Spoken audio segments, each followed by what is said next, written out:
If your check engine light is on and you've got the P0303 code, that means your engine is misfiring on cylinder 3. A misfire happens when that cylinder isn't burning fuel properly, which can cause a rough idle, loss of power, and even damage to the engine if ignored. But what actually causes the P0303 code? Let's break it down from the easiest and most common causes to the more complicated ones.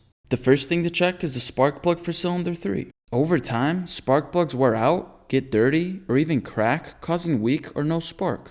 This leads to incomplete combustion and a misfire. Replacing the spark plug is an easy and cheap fix. If the spark plugs look fine, the next suspect is the ignition coil. A failing coil can cause weak spark or intermittent misfires. Try swapping the ignition coil from cylinder 3 to another cylinder. If the misfire moves, you found the problem. The next cause could be a clogged or faulty fuel injector on cylinder 3. This can prevent the right amount of fuel from reaching the cylinder, leading to a misfire. You may need to test the injector's resistance or clean it.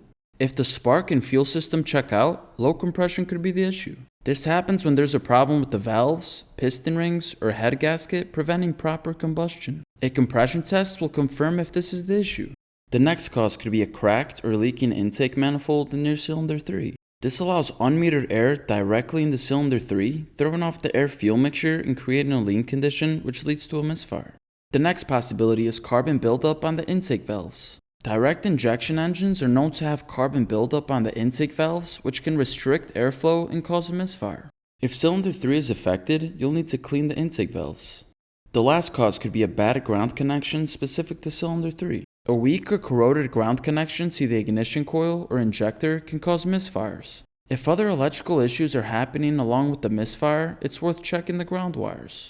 Now if you've experienced P0303 and managed to fix it, share how you did it in the comments below.